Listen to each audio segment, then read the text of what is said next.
Komisi Pemilihan Umum DKI Jakarta menggelar debat terbuka pada Jumat 27 Januari lalu. Debat kedua Cagup-Cawagup menjelang Pilkada DKI 2017 menarik perhatian masyarakat karena akan menjadi catatan tersendiri bagi pemilih sebelum menentukan pilihannya.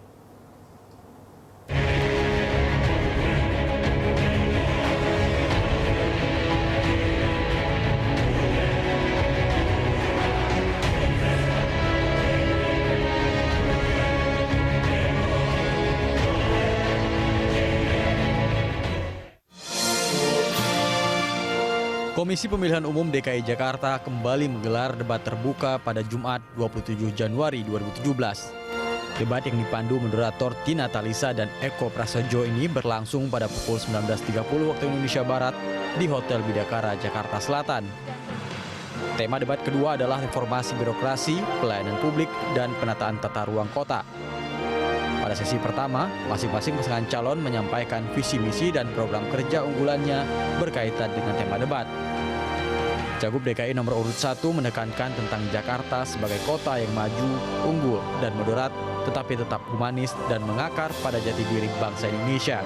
Visi saya 5 tahun ke depan adalah mewujudkan Jakarta sebagai kota yang maju, unggul, dan modern, tetapi tetap humanis dan juga mengakar pada jati diri bangsa Indonesia. Sementara Cagup DKI nomor urut 2 berbicara tentang pola pelayanan dan penataan kota yang telah dijalankan di DKI sebagai bagian dari program kerja mereka. Apa sih hakikat sebuah penataan kota? Penataan kota adalah berbicara, tugas kami adalah mengadministrasi keadilan sosial. Bagaimana tugas kami mengadministrasi ini yang penting. Tentu harus semua pihak dilakukan. Ambil yang sederhana. Kita bicara trotoar, walaupun akan membangun 2.600 km, harus betul-betul ramah pada disabilitas. Ketika kita berbicara tentang rumah sakit, tentu harus rumah sakit umum kecamatan yang dekat kepada warga. Tak ingin ketinggalan, Cagup nomor urut 3 berbicara tentang penataan kota yang tidak hanya sekedar menata gedung, namun harus memikirkan kesejahteraan, keadilan, dan kebahagiaan warganya. Penataan kota adalah untuk warganya. Dan siapa yang bertanggung jawab itu? Birokrasi. Birokrasi bertanggung jawab untuk memastikan seluruh asetnya.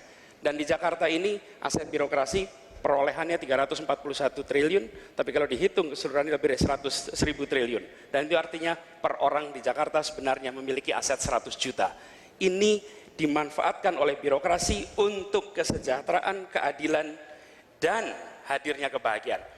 Selanjutnya pada sesi kedua, ada pertanyaan dari moderator kepada setiap pasangan. Untuk pasangan calon nomor urut 1, Agus Yudhoyono menjelaskan tentang intervensi politik dalam birokrasi dan strategi menciptakan profesionalitas untuk melayani masyarakat. Adanya intervensi-intervensi dari kekuasaan politik yang harus kita hindarkan. Tentu kita menggunakan key performance indicators yang terukur untuk tiap-tiap jabatan. Kita yakinkan bahwa setiap birokrat menduduki jabatan sesuai dengan spesialisasi dan kemampuannya. Pasangan calon nomor urut 2 menjawab pertanyaan moderator terkait masih rendahnya tingkat kepatuhan pegawai di DKI Jakarta yang dianggap tidak berkorelasi dengan kenaikan tunjangan pegawai dan kualitas pelayanan publik. Kami akan memastikan bahwa mereka bekerja maksimal untuk melayani warga Jakarta dengan hati. Oleh sebab itu diperlukan ukuran-ukuran yang jelas. Salah satunya adalah indikator kinerja. Indikator kinerja yang diperpanjang dari yang awalnya 90 menit menjadi 120 menit. Kami mengakomodir usulan dari masing-masing calon agar pendukungnya ditambah. Maka kalau yang pertama, debat pertama itu 100 orang, nah sekarang menjadi 120 orang. Sementara itu, penetapan 2 moderator dari praktisi penyiaran dilakukan karena menilai debat bukan hanya ajang pemaparan visi misi pasangan calon, namun juga panggung yang ditunggu-tunggu publik.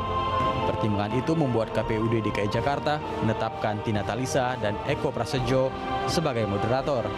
Debat ini juga bukan sekedar pemaparan visi misi dan program, tetapi juga perlu ada semacam show yang ditunggu-tunggu publik juga. Nah, oleh karena itu kemudian kami juga menunjuk moderator dari praktisi penyiaran yang sudah cukup punya pengalaman di bidang itu. Debat kedua Cagup-Cawagup menjelang Pilkada DKI Jakarta 2017 menarik perhatian masyarakat. Beragam ide yang ditawarkan oleh masing-masing kandidat menjadi catatan tersendiri bagi pemilih. Setidaknya ada 3 hal penting yang menonjol dan harus dicermati saat debat berlangsung, yakni diferensiasi gagasan, ide rasional dan solutif, serta gaya komunikasi Cagup dan Cawagup. Selanjutnya, gagasan paling rasional yang mengedepankan solusi tidak hanya menjawab pertanyaan moderator saat berdebat, tentu akan diingat dan menjadi referensi masyarakat untuk menentukan pilihan pada waktu pencoblosan 15 Februari mendatang. Tim Liputan, Berita 1.